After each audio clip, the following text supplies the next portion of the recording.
All right, good afternoon, guys. This is Jeremy with the Hospital PT again. It's been a while since I've made a video, and quite honestly, I've kind of been at this crossroads about where to take my channel, um, and I'm just being real vulnerable here. It feels a bit odd and a bit forced, I guess, sometimes when I've made my last videos because. I know I've gotten a couple of people respond and saying, this is really useful information, really helpful information, and I'm glad for that. And hopefully more people find that information. And the thing is that whenever we're dealing with patient care and discharging from a hospital, how a hospital works, and so on and so forth, it's very nuanced and it's case by case. And so I was at a struggle to find a good way to cover a lot of the bases broadly, but every time I did that, the therapist in me has a difficult time painting with broad strokes. Okay, because I know every individual situation is different, every family situation is different, every social situation is different, and so I kind of struggled in how to meet the needs of the people that were listening to my video or checking out my videos. So I'm going to continue to make similar content, I think.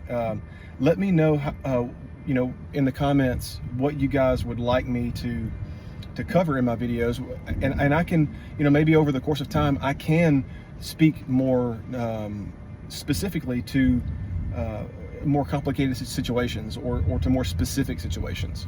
So something to think about. But until then, what I wanted to cover is my channel may be switching to include more content that may be helpful for other physical therapists and other hospital staff, nurses and so on and so forth, because I've found that not only are patients unaware of what physical therapy, occupational therapy can offer in a hospital, but I've also found that most hospital staff, even physicians, to some degree or the other, nurses, mid-level practitioners, nurse practitioners, physician assistants, those kinds of things, they have this one idea about what therapy does in the hospital. And yes, in general, we help assess mobility, but there are many more things that we can help assess in a hospital setting to help take better care of and form a more comprehensive treatment picture of patients in a hospital. Okay, so I'll give you a great example. Okay, I had a nurse practitioner ask me today, she said, well, this patient's walking well. And I said, she said, based on your last note, the patient's walking well. And I said, yes, that's true. However, I've had to instruct her on how to get back to her room every time we leave the room. So while she's not going to fall all over the place, she's lacking the executive function to be able to find her way back to her room, which is important. She has trouble sequencing tasks together. If I tell her to brush her teeth or stand at the sink and brush her teeth, she has difficulty following multi-step commands that would be required of her in order to complete that task. And so those kinds of things matter a lot. Additionally, we've been encouraged by our hospital administration to be slightly more objective in how we highlight impairments for our patients in our documentation. Now, we've used objective measures in our hospital documentation for a long time. It's just that the other hospital staff isn't in the habit of going to look at our documentation because they find it cumbersome. So we're being asked to try to organize a way to make that more succinct and accessible to some of the other providers that are on the patient's case. And so where one of the things we landed on was using the Boston AMPAC 6-click mobility assessment. And essentially what that is it's a 6-item questionnaire / assessment that helps us assess basic mobility for patients in the hospital. How much help do they need laying down to get from laying down to sitting? How much help do they need to stand? Can they walk in the room? Can they go up 3 to 5 steps? And so on and so forth. Now, what our hospital administration wants us to do is use that score as a way to dictate or predict where that patient should be discharged to. And while it certainly can be part of a helpful picture, it is limited in dealing with the entire scope of what patient care involves when it comes to a therapy assessment, whether it's occupational therapy, physical therapy, or speech therapy.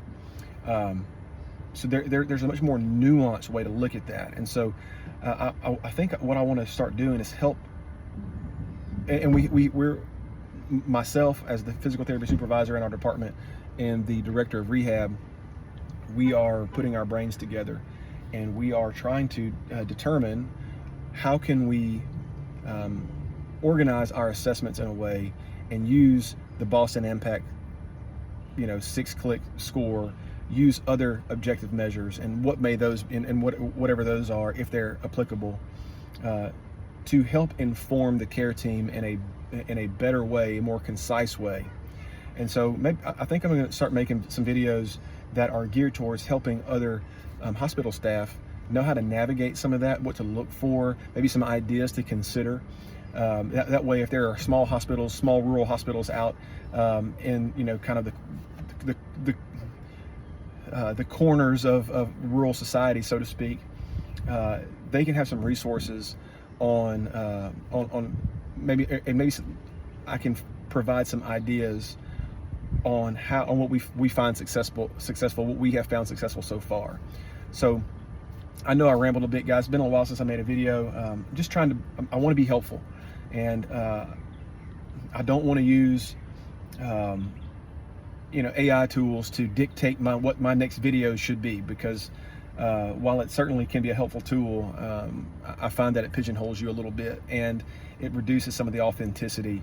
Now, I granted, sometimes with more authenticity comes more, kind of rawness, maybe, more spitballing, more just kind of thinking out loud and that kind of thing. So just be aware of that. I'm not saying I don't ever use any AI tools, but I don't want to fall down this rabbit hole of having ChatGPT or Claude or Grok predict what my next video should be. I want you guys to do that. I want humans to do that, because we're humans, and we, as a therapist, I help humans. I don't help artificial intelligence. I don't I deal with actual people, and so I want to help actual people. I don't want to help them in a way that a robot tells me I should. So just some thoughts before I go try to help finish out a vacation Bible school week at the church where I'm a member. So you guys leave some ideas in the comments.